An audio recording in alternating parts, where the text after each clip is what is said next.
Hermanos. Vamos, hermanos, a estudiar la palabra, un tema específico que quiero estar tocando en cuanto a los conflictos. Conflictos en la iglesia, conflictos en el hogar y conflictos en todas partes, que donde hay personas, hay conflictos y nadie puede negar eso. Hay ocasiones en las que uno habla con una persona y dice, yo me quisiera cambiar de trabajo porque no aguanto a mi patrón. O un patrón puede decir, yo quisiera cambiar de empleado porque no aguanto a mis empleados. Pero a donde quiera que uno vaya, donde habemos personas, generalmente va a haber conflictos. O muchas veces uno puede ver a una familia y dice, esa familia, qué bien se la lleva. Yo quisiera que así fuera mi familia. Pero todas las familias tienen conflictos. Donde hay humanos, hay conflictos. Y la Escritura nos dice claramente, vamos a leer una porción en el libro de Santiago capítulo número 4 que vamos a estar estudiando. Santiago capítulo número 4 versículo número 1 al versículo número 10. En primer lugar, vemos del texto número 1 al versículo número 6, encontramos un par de preguntas que hace Santiago a sus lectores. Y comenzando en el versículo 1 le dice, ¿de dónde vienen las guerras y los pleitos entre vosotros? Pregunta. Segunda pregunta, ¿no es de vuestras pasiones las cuales combaten entre vuestros miembros? Codiciáis y no tenéis, y matáis y ardéis de envidia, y no tenéis. Matáis de envidia y ardéis de envidia, y no podéis alcanzar. Combatís y lucháis, pero no tenéis lo que deseáis, porque no pedís. Pedís y no recibís porque pedís mal para gastar en vuestros deleites. Oh almas adúlteras, ¿no sabéis que la amistad del mundo es enemistad contra Dios? Cualquiera pues que quiera hacerse amigo del mundo se constituye en enemigo de Dios. ¿O pensáis que la Escritura dice en vano, y el Espíritu que Él ha hecho morar en vosotros os anhela celosamente? Pero Él da mayor gracia, por esto dice, Dios resiste a los soberbios y da gracia a los humildes. Hasta ese punto, el apóstol Santiago está hablando acerca de la raíz del conflicto, los problemas espirituales por causa de los conflictos, la enemistad que se forma entre nosotros y Dios por causa de los conflictos, por nuestro amor al mundo, por el buscar hacer lo que es nuestra voluntad, cumplir nuestros deseos y no hacer la voluntad de Dios. Pero comenzando en el versículo número 7 al versículo número 10, hay, hermanos, una lista de imperativos, de cosas que nosotros debemos de hacer para tener victoria sobre estos pleitos y estas enemistades que se levantan en la iglesia. Ahora, antes de ir por este pasaje, quisiera leer otra porción de la Escritura que se encuentra en 2 de Corintios, capítulo número 5, versículo número 15. 2 de Corintios, capítulo número 5, el versículo número 15. Y en este versículo el apóstol Pablo nos habla acerca de la obra redentora del Señor Jesucristo y se nos dice cuál fue el propósito por el cual el Señor Jesucristo vino a morir por los pecadores. Comenzando a leer el versículo 5 se nos dan los dos motivos, las dos razones o los dos efectos que produce la obra de Cristo en nuestras vidas. Y dice, y por todos murió, para que los que viven, y escucha lo que dice, ya no vivan para sí, sino para aquel que murió y resucitó por ellos. Nos dice el versículo que el Señor Jesucristo murió y resucitó. La muerte de nuestro Señor Jesucristo trata con nuestros pecados y perdona nuestros pecados. Dios nos ha justificado a través de la muerte del Señor Jesucristo. Pero si nosotros vemos en el versículo número 15, al final dice, y resucitó por ellos. Si usted lee un poquito anterior, hay una frase que dice, ya no vivan para sí. Es decir que un cristiano que ha depositado su fe en el Señor Jesucristo a través del arrepentimiento y la fe en la obra del Señor Jesucristo, dos cosas le han ocurrido. Número uno, sus pecados han sido perdonados, ya han sido borrados. Número 2, ahora tiene que vivir en una vida nueva. Somos llamados a vivir en novedad de vida, en una vida que es totalmente distinta y diferente a la que nosotros vivíamos antes. No podemos creer, mis hermanos, que mis pecados fueron perdonados y que ahora no importa lo que yo haga, yo puedo vivir o seguir viviendo como vivía antes. La Escritura dice que ya no debemos de vivir para nosotros. Este es uno de los problemas más serios del ser humano.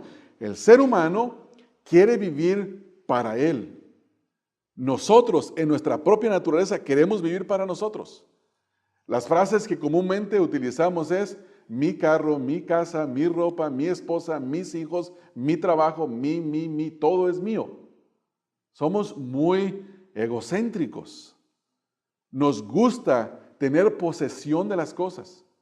Nos gusta que nuestra opinión se lleve a cabo. Cuando yo digo algo de las cosas que a mí me gusta que las cosas se hagan. Cuando hay una decisión que se tiene que tomar, generalmente deseo que lo que yo opiné se lleve a cabo.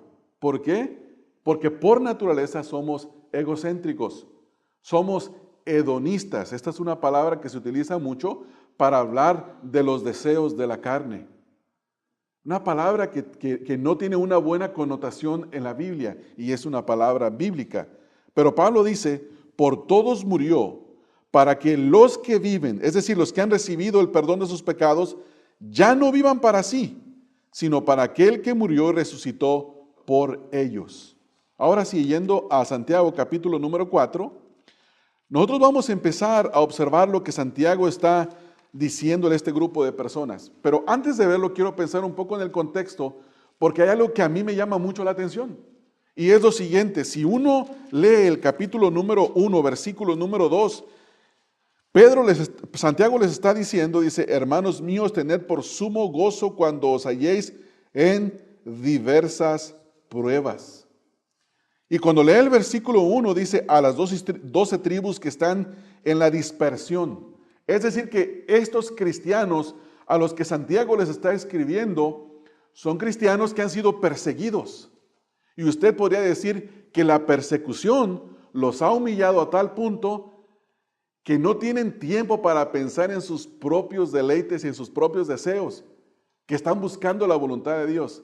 Mire, la carne, nuestra naturaleza, es tan mala y es tan pecadora que ni la persecución la puede domar. Ni la persecución. Hay ocasiones en las que uno puede hablar de los cristianos en China y uno puede decir, nuestros hermanos en China son verdaderos cristianos porque ellos están siendo perseguidos. Déjeme decirle que nuestros hermanos en China también tienen problemas con su carne. Porque es la misma carne que la nuestra. Es exactamente la misma. Entonces, es curioso que Santiago les dice en el capítulo 4, versículo 1, dice, ¿de dónde vienen las guerras y los pleitos entre vosotros? ¿No es de vuestras pasiones las cuales combaten entre vuestros miembros? Quiere decir que los cristianos perseguidos estaban teniendo pleitos entre ellos. Estaban con guerras entre ellos mismos. La palabra guerra describe los pleitos que ellos tenían. Y en estos pleitos en la iglesia debemos de entender que la voluntad de Dios es que no haya pleitos. La voluntad de Dios es que nosotros nos debemos de amar los unos a los otros, hermanos. Por lo tanto, cuando hay pleitos entre nosotros como creyentes, debemos de entender, hermanos, que esa no es la voluntad de Dios. Hermano, pónmelo tú de la manera que tú me lo quieras poner. Preséntame los argumentos que tú quieras y yo te puedo decir que no es la voluntad de Dios que tú y yo nos peleemos. Bajo ninguna circunstancia. La Escritura manda que aquel que ha sido ofendido perdone. La Escritura manda que aquel que es el ofensor pida perdón. Por lo tanto, no debe de haber espacio. Cuando nosotros leemos el contexto del capítulo número 5 de 2 de Corintios, donde dice en el versículo 17 que si alguno está en Cristo, nueva criatura es. Si uno lee el contexto, nos dice Pablo que Dios nos encargó a nosotros el ministerio de la reconciliación. Quiere decir que entre Dios y nosotros había una enemistad. Dios estaba enemistado contra nosotros porque nosotros habíamos pecado contra Él. Sin embargo, la obra del Señor Jesucristo acaba con eso, ya no hay enemistad. Y aquellos a los que el Señor Jesús ha llamado a salvación, hermanos, a estos el Señor nos manda que vivamos amándonos los unos a los otros. Y vamos a ver algunas referencias. Por ejemplo, si usted va al Evangelio de Juan, capítulo número 13.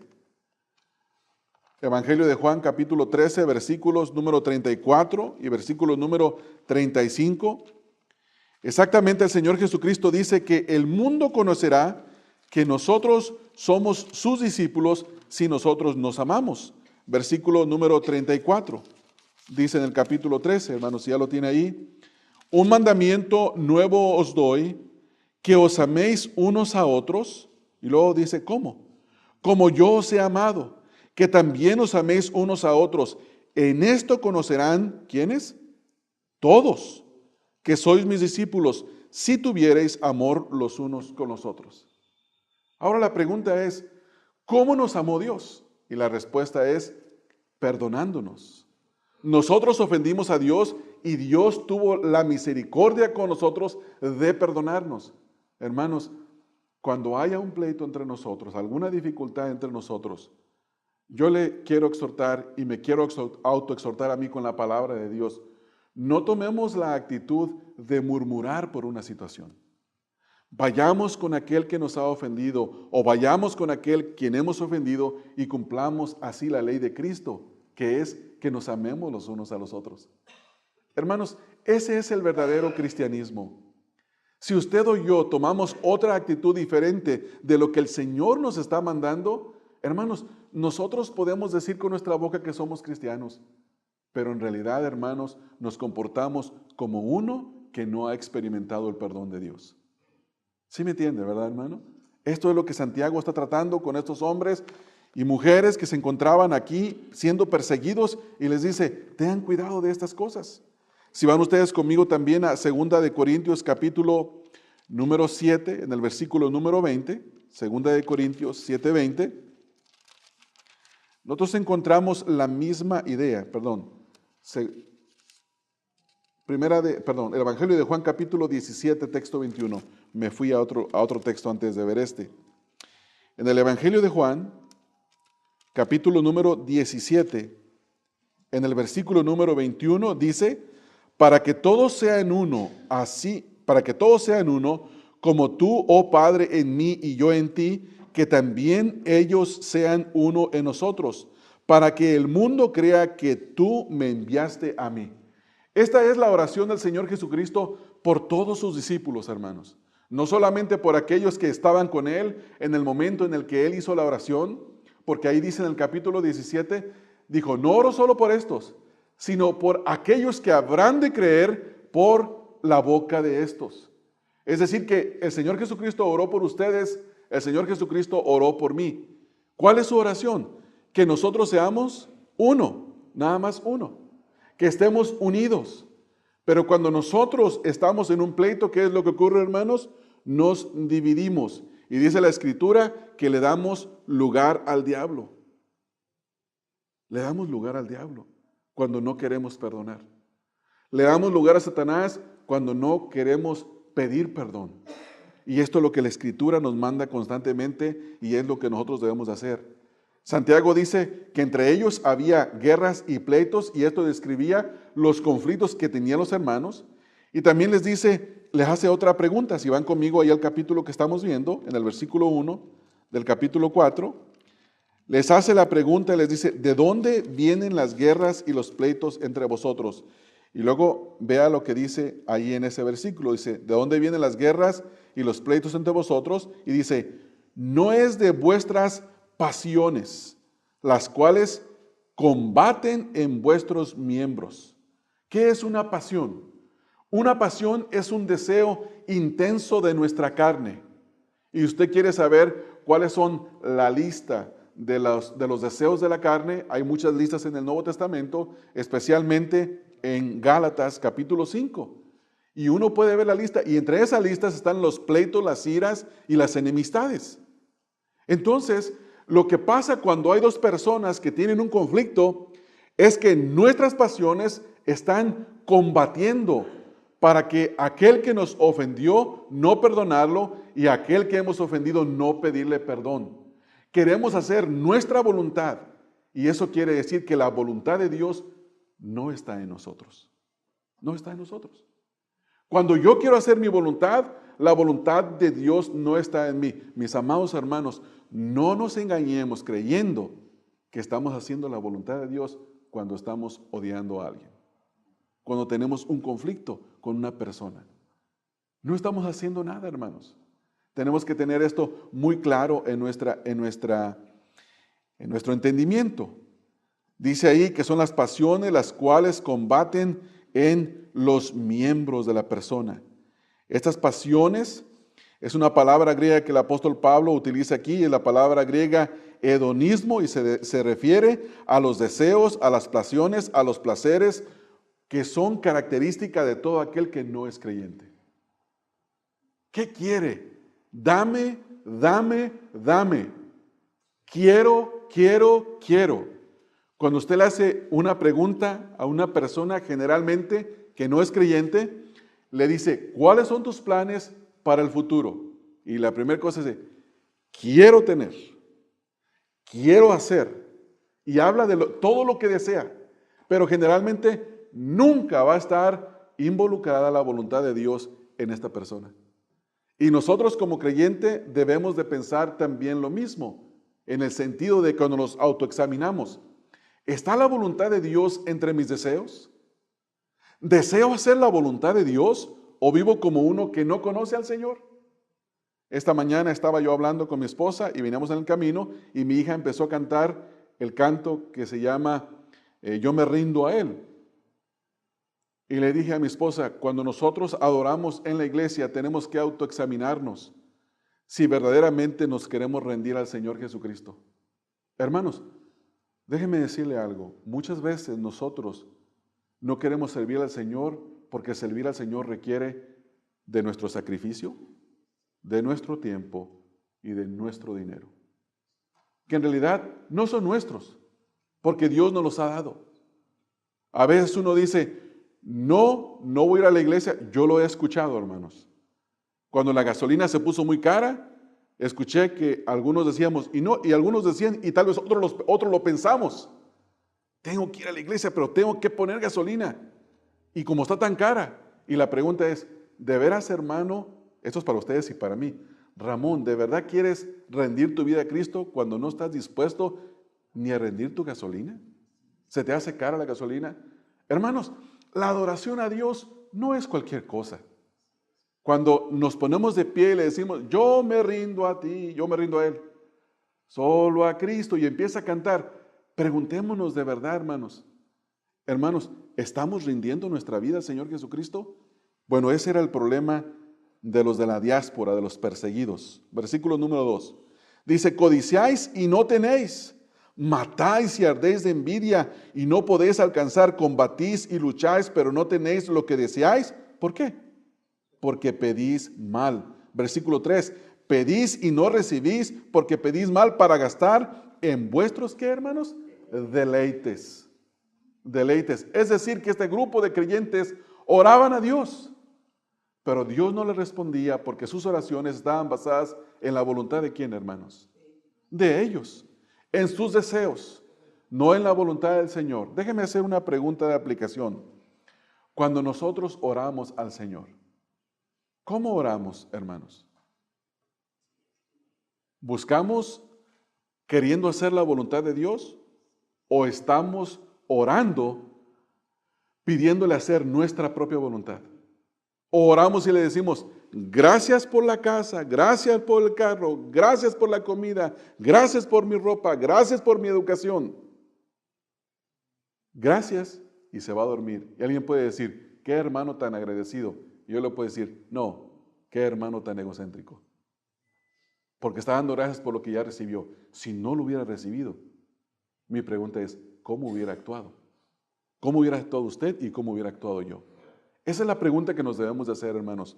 Tenemos que tener cuidado. ¿Por qué? ¿De dónde vienen las guerras y los pleitos? Vienen de nuestras pasiones. No le eches la culpa a tu hermano la próxima vez y digas, oh, es que nos peleamos porque mi hermano tiene una boca muy grande. Se irritó y me dijo X palabras y me ofendió. Déjame decirle una cosa. Usted no puede tener el control ni del corazón ni de la boca de su hermano, pero tiene control del suyo. Y usted es responsable por su propio control. Hermanos, se necesitan dos para un pleito. Se necesitan dos para gritarse. Se necesitan dos para insultarse. ¿Sí me entiende eso? Eso es así, amados hermanos.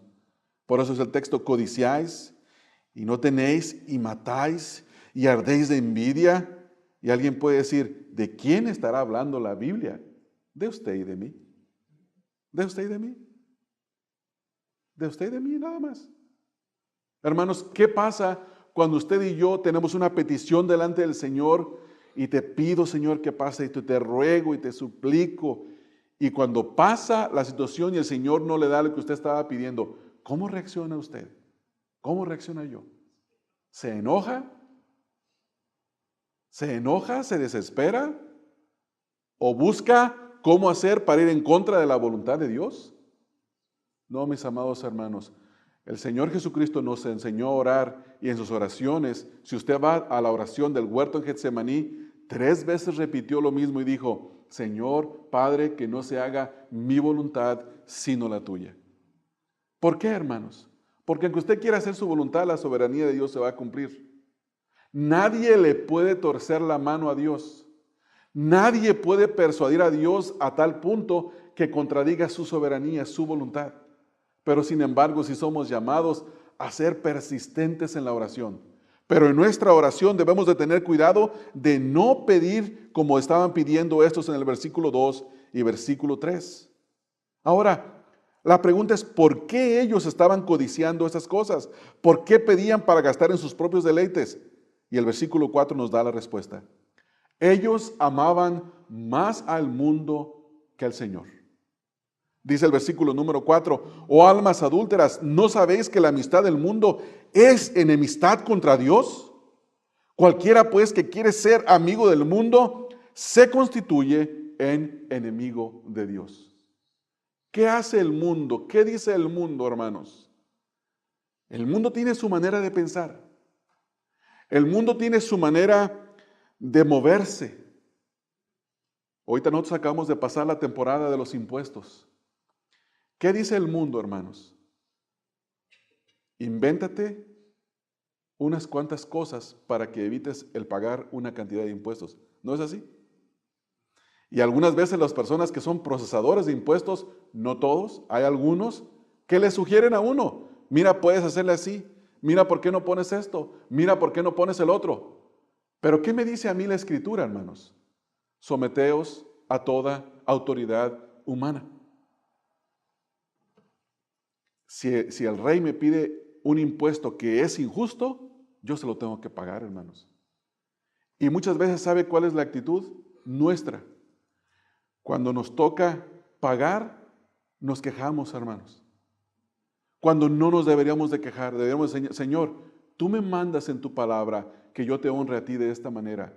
Y te voy a honrar, Señor. Lo voy a hacer por honrarte a ti, por darle la gloria a ti y por honrar al rey.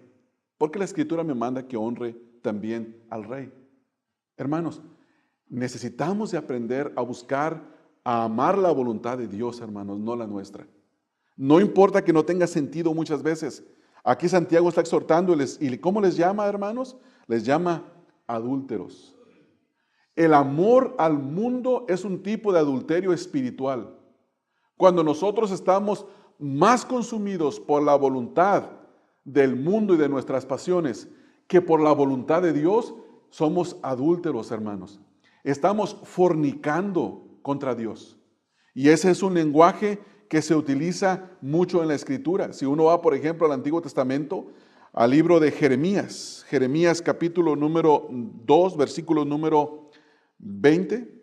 Vamos al libro de Jeremías, hermanos. ahí en el primer capítulo, segundo capítulo del libro de Jeremías. Si usted lee en el capítulo 2, versículo número 20, encuentra que el profeta está utilizando este lenguaje. Dice en el versículo 20, porque desde muy atrás rompiste tu yugo y tus ataduras y dijiste, no serviré con todo eso, sobre todo collado alto, debajo de todo árbol frondoso, te echabas como ramera. Eso es lo que Dios piensa, hermanos, de nosotros. El profeta estaba hablando esto de la boca de Dios. Se lo estaba diciendo a su pueblo que tanto amaba. ¿Usted puede ver el lenguaje, hermano? ¿Es un lenguaje ofensivo, no es así, hermanos? Hermanos, contésteme. ¿No es ofensivo que le digan a uno, te estás comportando espiritualmente como una ramera, como una prostituta? ¿Cómo diríamos, hermanos? Estás mal, eres un legalista, eres un fariseo. No, mis amados hermanos, eso no dice la Escritura. No dice la Escritura. Cuando nosotros amamos más al mundo, adulteramos espiritualmente. Porque donde está el amor al mundo, no hay espacio para el amor de Dios. Y donde está el amor a Dios, no hay espacio para el amor al mundo. Y cada uno tiene que autoexaminarse en cuanto a este punto. En el capítulo número 3, en el versículo número 1, ahí mismo en Jeremías, dicen, si alguno dejare a su mujer y yéndose ésta de él, se juntare a otro hombre, y luego viene una pregunta, ¿volverá a ella más? ¿No será tal tierra del todo mancillada? Tú pues has fornicado con muchos amigos, mas vuélvete a mí, dice Jehová. El Señor está haciendo una comparación, mis hermanos, entre cómo pensaban los mismos judíos. ¿Cómo pensaban ellos? Decían, si mi mujer se va, yo no la recibo.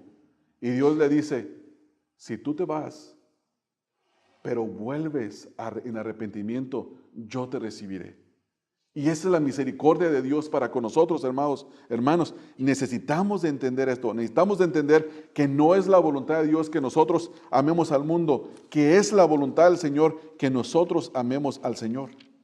Yendo de regreso a Santiago, leemos en el versículo número 5, ¿o pensáis que la Escritura dice en vano, el Espíritu que Él ha hecho morar entre vosotros nos anhela celosamente? Pero Él da mayor gracia. Por esto dice, Dios resiste a los soberbios y da gracia a los humildes. Hermanos, ¿quién es aquel que se enamora del mundo, se convierte en una persona soberbia? ¿Por qué? Porque busca hacer sus propios deleites. Busca satisfacerse a sí mismo y no busca hacer la voluntad de Dios. Ahora, hasta aquí vienen las exhortaciones. Y establece un principio en el versículo 6 que termina en el versículo 10 con el mismo. Lea el versículo 6 y el versículo 10 y prácticamente dicen lo mismo. Fíjese lo que dice. Pero Él da mayor gracia.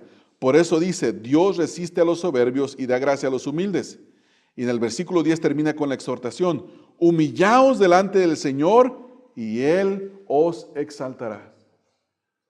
Esta es la respuesta a los pleitos y a las iras y a las dificultades y a las enemistades entre nosotros.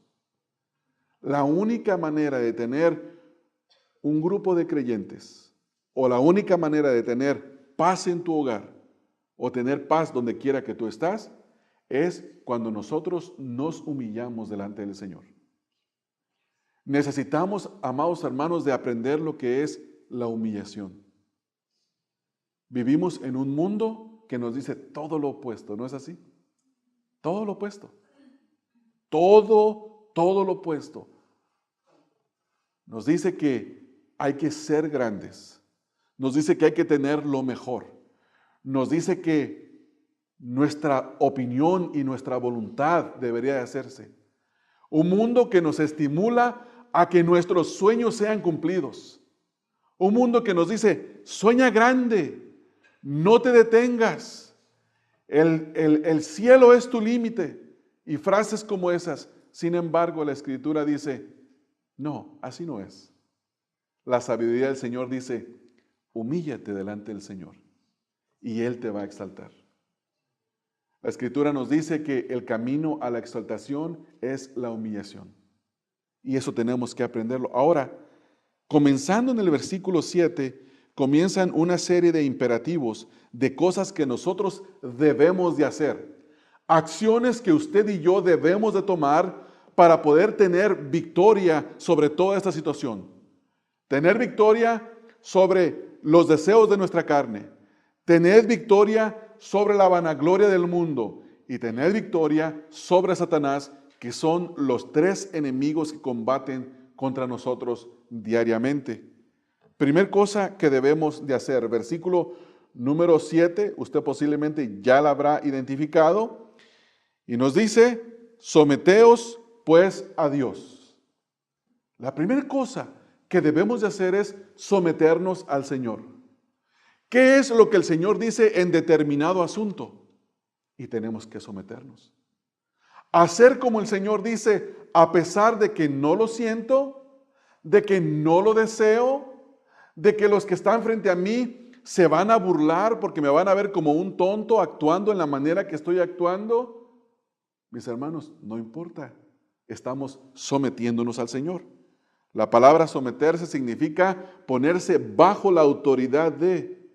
Es un lenguaje militar que tiene que ver con los soldados que se ponen bajo la autoridad de su teniente o de su general o su sargento, cualquiera que esté sobre ellos. ¿Cuál es la palabra que se usa en el ejército, hermanos, cuando el superior da una orden? ¿Cómo tiene que contestar el soldado? Solo de una manera, sí, Señor. Es la única cosa. Cuando el Señor me dice a mí en su palabra algo, mi respuesta debe de ser, sí, Señor. Nada menos que eso es obediencia. Cualquier otra cosa menos que eso es rebelión contra Dios. Es hacer nuestra voluntad. Amados hermanos, necesitamos de entender estas cosas. Primera cosa, necesito yo de hacer ¿qué, hermanos? Someterme a Dios. La Biblia me dice que me someta a toda autoridad. Romanos 13:1. La Biblia me dice que me someta a Cristo. Efesios 5:24. La Biblia me dice que me someta a mis patrones. Tito 2:9 y primera de Pedro 2:18. Y esta sumisión debe de ser voluntaria y consciente. Yo lo tengo que hacer, hermanos. A pesar de que vaya en contra de mis deseos y de mis pasiones. Posiblemente usted tenga un mal patrón. Posiblemente usted sea un mal patrón. Posiblemente usted tenga un mal padre, una mala madre. Posiblemente usted sea un mal padre o un mal esposo. Sin embargo, posiblemente usted tenga un mal gobierno y la Biblia nos manda someternos al gobierno, nos manda someternos a nuestras autoridades, siempre y cuando ese gobierno y esas autoridades no violen la voluntad de Dios. Eso tenemos que hacer una distinción. En el libro de los Hechos encontramos el ejemplo, cuando a Pedro y a los hermanos se les manda que no prediquen más en el nombre del Señor Jesús. Y los vuelven a encontrar predicando, los encierran, y cuando le dice, ¿qué no les mandamos no predicar en el nombre de Jesús? Y le dice, juzguen pues ustedes, ¿es mejor o debemos de obedecer a los hombres antes que a Dios? Ahí es el único punto en el que nosotros no nos debemos someter. Número 1, someterse a Dios. Número 2, resistir al diablo, y la promesa es que Él huirá de nosotros. Ahora la pregunta es, ¿cómo resistimos al diablo? Hay muchas maneras de las que se habla de cómo resistir al diablo hoy en este día. Hay libros acerca de guerra espiritual. Hay pasos de cómo hacer una liberación a un endemoniado. Hay pasos e instrucciones de cómo atar a Satanás. Pero ninguno de ellos es bíblico. No hay ninguno de ellos bíblico. Aquí la Escritura lo único que dice, someteos a Dios y resistir al diablo. ¿Cómo resisto al diablo? Obedeciendo a Dios. No hay otra manera. Es la única manera. El hecho de que a veces diga la persona, no, tienes que aprender a hablarle a Satanás tomando tu territorio, conociendo tu identidad, de quién eres tú. Eres un hijo del Dios Altísimo, eres un príncipe Y puedes decirle a Satanás, este mundo es mío, este mundo no es tuyo. Te ato en el nombre del Señor. Hermanos, ese lenguaje es un lenguaje muy peligroso. Satanás es un ser poderoso. Ni uno de los seres más poderosos angelicales de Dios, dice Judas, que el arcángel Miguel no se atrevió a proferir juicio contra Satanás, sino que le dijo, el Señor te reprenda. ¿Y usted cree que el arcángel Miguel le tuvo miedo? No, hermanos. No fue así. Si un ser tan poderoso tuvo prudencia en dirigirse a otro por sujeción a la voluntad de Dios, ¿cuánto más nosotros, hermanos? Cualquiera que se mete a ese territorio a andar diciendo que puede atar a Satanás, que puede hacer lo que quiera en el nombre del Señor Jesucristo, se mete en un terreno muy peligroso del cual posiblemente no salga. Ahora, no estoy diciendo que le tengamos miedo a Satanás, de ninguna manera. Mayor es el que está con nosotros que el que está en contra nuestra. Lo que nosotros debemos de hacer es someternos a Dios. Mi trabajo no es saber quién es el demonio que gobierna esta ciudad. Usted sabe que eso está muy de moda, ¿verdad? Dicen, hay que descubrir quién es el espíritu que gobierna en esa ciudad. Y a veces la gente, Los Ángeles está gobernado por un espíritu llamado, y yo digo, ¿quién te dijo? ¿Quién te dijo a ti que así se llamaba el demonio? ¿Quién te dio esa información? Otros dicen, no, hay que ir a estudiar cómo trabajan los brujos y el ocultismo para saber cómo trabaja Satanás. ¿Estás seguro que te quieres meter ahí? ¿Tú crees que los demonios te van a dar información correcta? No, te van a engañar.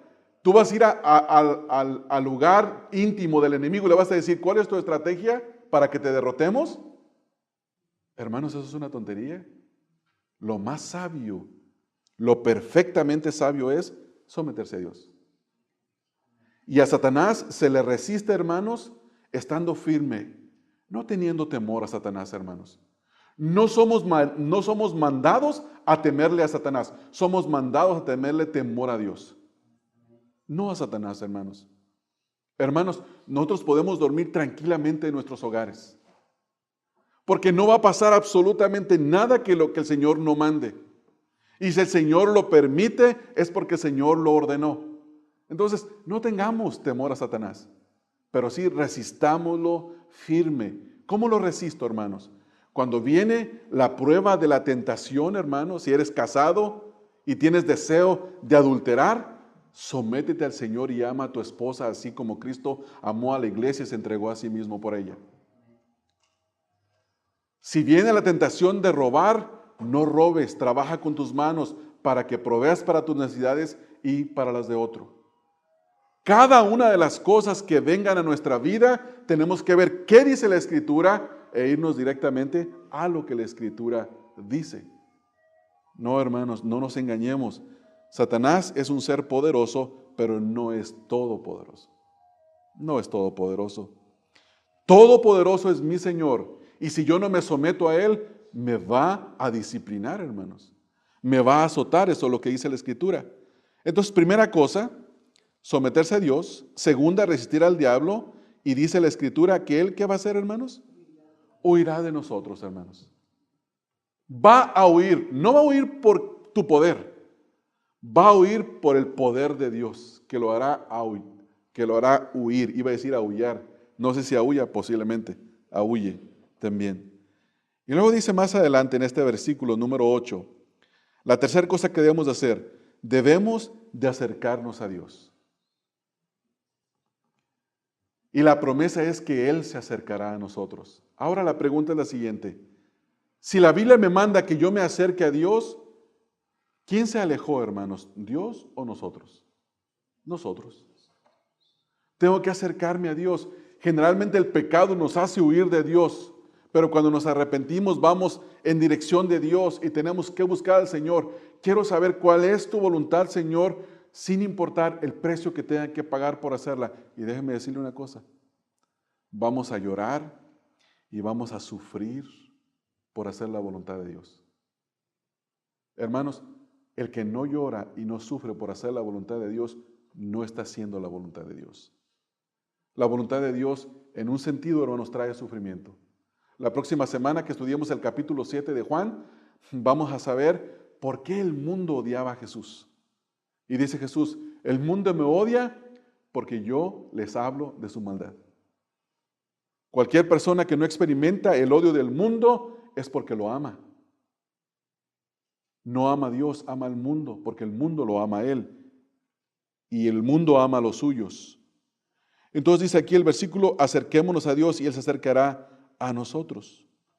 Esa es la promesa. Cuando un pecador busca el acercarse a Dios, Dios se va a acercar a Él. Esto quiere decir que mantengamos una relación de obediencia íntima con Dios.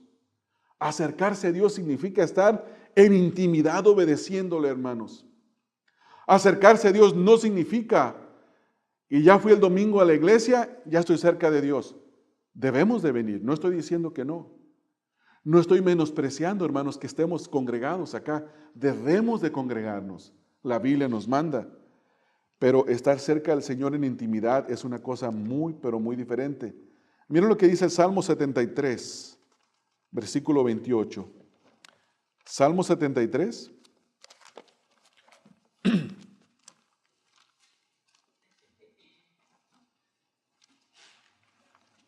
Dice 73, Salmo 73, versículo número 28. Pero en cuanto a mí, el acercarme a Dios es el bien. He puesto en Jehová el Señor mi esperanza para contar todas sus obras. ¿Qué es el bien nuestro de acuerdo al salmista, hermanos?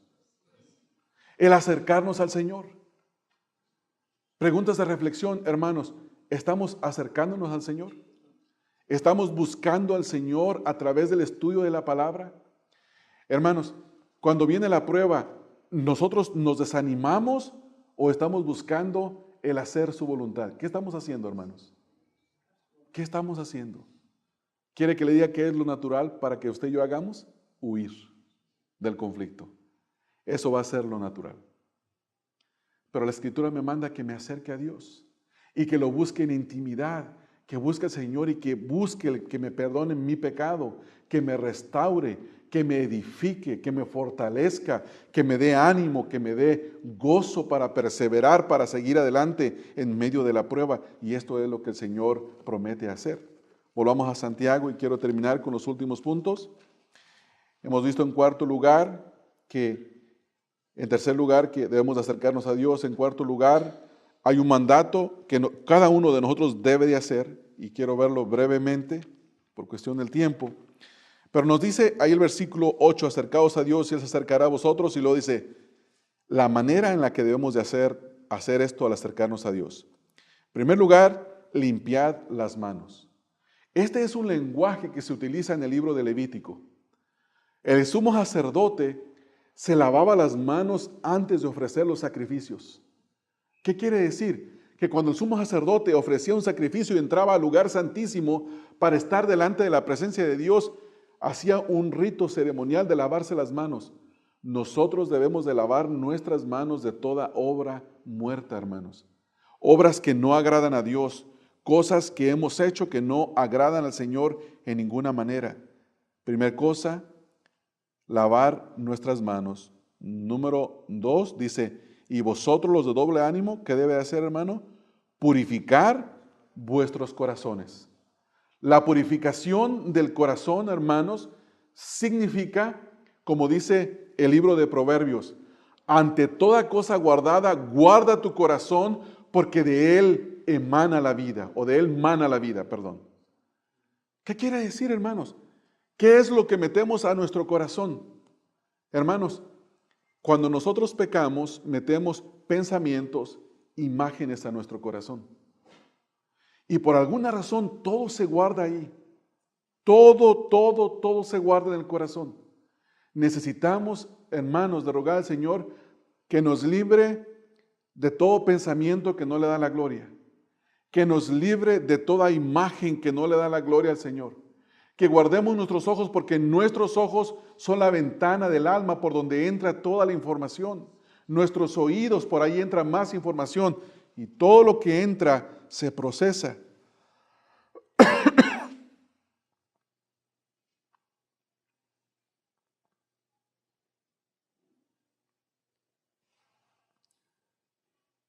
Después de purificar los corazones, se nos manda, hermanos, que nos aflijamos delante del Señor.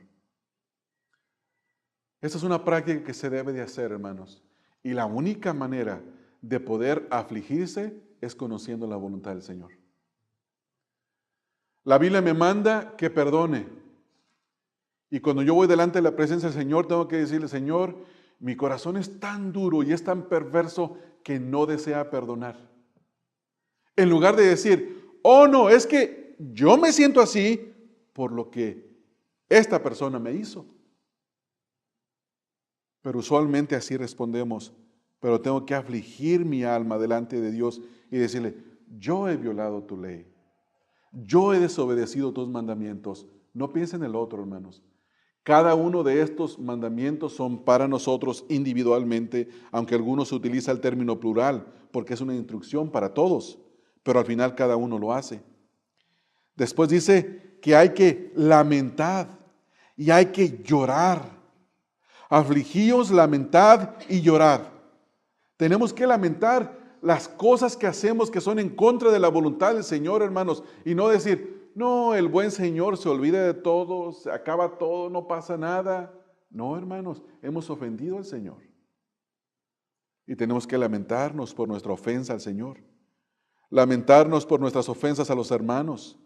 Y tenemos que llorar. ¿Sabe, hermano, que el llanto es una manifestación externa de las primeras dos cosas que se han mencionado? Cuando una persona se aflige y se lamenta verdaderamente, ¿qué es lo que hace? Llora. ¿No fue esta la actitud de Pedro cuando negó al Señor 3 veces? ¿Se recuerdan lo que dice la Escritura? Y cuando el gallo cantó la tercera vez, Pedro, ¿qué hizo, hermano Pedro? Lloró, pero dice otras cosas. Vamos a leerlo. Vamos a ver qué es exactamente lo que dice el versículo. Marcos 14, 72. Marcos 14, 72 nos dice lo que Pedro hizo exactamente. Y en este versículo, cuando lo leamos, vamos a poder ver lo que dice ahí. Versículo 72 dice, y el gallo cantó la segunda vez, entonces, era segunda, yo dije tercera, es segunda. El gallo cantó la segunda vez, entonces Pedro se acordó de las palabras que Jesús le había dicho, antes que el gallo cante 2 veces, me negarás 3. ¿Y qué decía, hermano? ¿Qué dice lo último ahí? ¿Qué hizo Pedro, hermanos? Pero lea la frase y es una frase tremenda.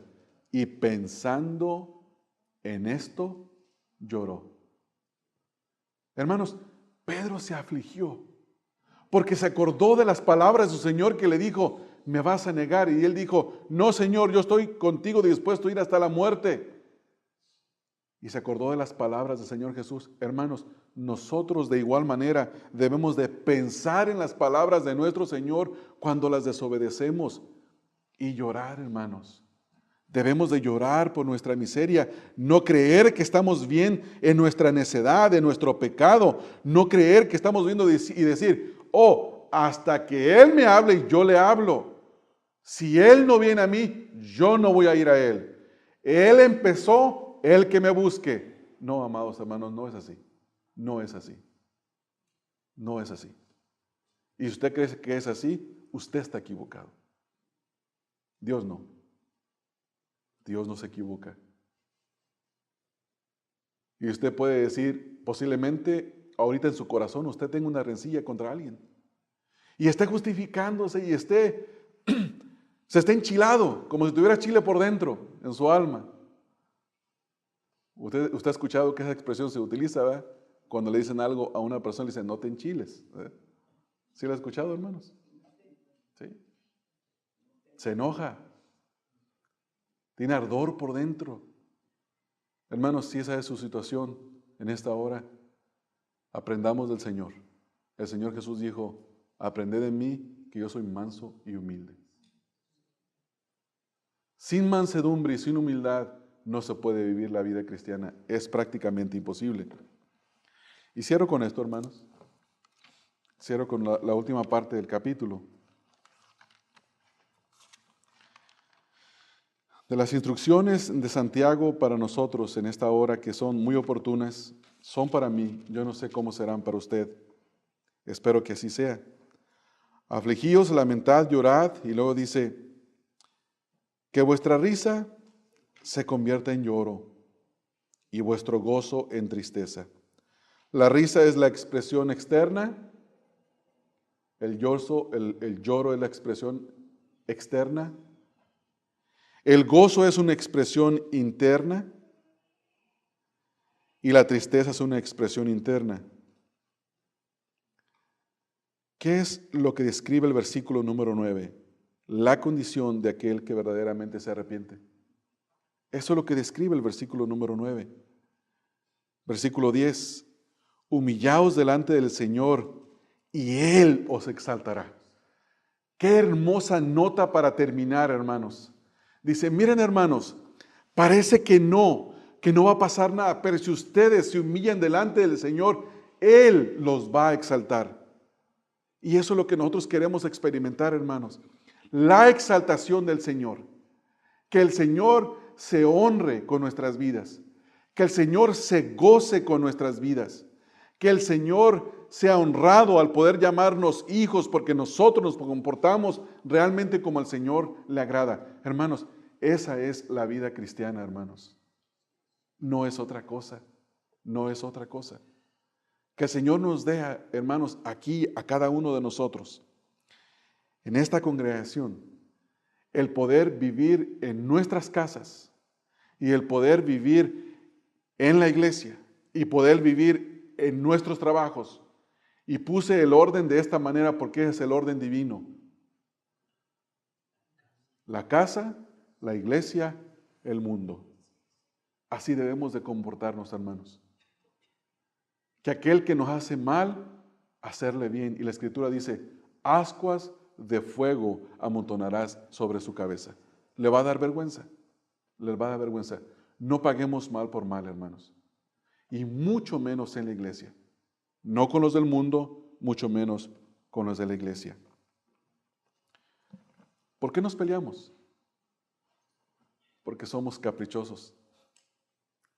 Porque tenemos pasiones que combaten dentro de nosotros. Porque amamos al mundo más que al Señor. ¿Cuál es la solución? La solución es que nosotros vayamos delante del Señor y nos sometamos a Él. Resistamos al diablo y Él huirá de nosotros. Que nosotros podamos afligirnos, lamentar y llorar. Que nuestra risa se convierta en llanto y que nuestro gozo se convierta en tristeza. Y esto nos hará humillarnos delante del Señor y el Señor nos va a exaltar, hermanos. Hermanos, yo quisiera que nos fuéramos nosotros en esta hora de esta congregación pensando en lo que la palabra del Señor dice. No en que se hubieran cantado un canto que a mí me gusta, que se hubieran leído una lectura que a mí me gusta, que por qué no vino fulano, que llámele para que sepa por qué no vino, que por qué ocurrió algo. Hermanos, no se preocupe por su alrededor. Su alrededor no hace su vida cristiana. Su alrededor no es lo que glorifica al Señor. Lo que glorifica al Señor es nuestra sumisión a su palabra. Y al final, mis amados hermanos, eso es lo único que cuenta. De ahí en más, voy a decir como dicen en Guatemala, todo es paja. En Guatemala, cuando usted está diciéndole a alguien que lo está engañando, que le está dando cosas, le dicen, te está dando paja. ¿Cuál es la idea? ¿Para qué sirve la paja? Para arder. ¿Y sabe cuánto tiempo arde? Muy poquito. No sirve. No sirve. Pero puede iniciar un fuego que es muy difícil apagarlo. Muy, pero muy difícil. Amén, hermanos. Gloria al Señor por su instrucción. ¿No es así, hermanos? Amén. Vamos a orar. Vamos a orar, hermanos. Señor, yo quiero exaltar tu nombre, Señor, y bendecirte por tu palabra. Quiero suplicarte, Padre, que tú nos enseñes en esta congregación a crecer cada día en la gracia y el conocimiento de nuestro Señor Jesús. Te ruego, Padre, que tu palabra tenga lugar en el corazón de cada uno de nosotros. Que en esta mañana ninguno de nosotros nos vayamos a nuestros hogares sin haber considerado qué es lo que tu palabra dice. Y que cualquiera de nosotros que tiene que arreglar asuntos con su familia, con algún hermano en la congregación o con algún compañero de trabajo o de escuela, Señor, podamos pronto correr y reconciliarnos. Pedir perdón si necesitamos de pedir perdón. Perdonar si necesitamos perdonar. Y que al hacer eso, Señor, el mundo pueda conocer que nosotros verdaderamente te conocemos. Y que la honra y la gloria sean para ti y el beneficio para nuestras almas. Te ruego estas cosas, Padre, en el nombre de nuestro Señor Jesús. Amén. Amén. Amén. Que el Señor les bendiga, hermanos.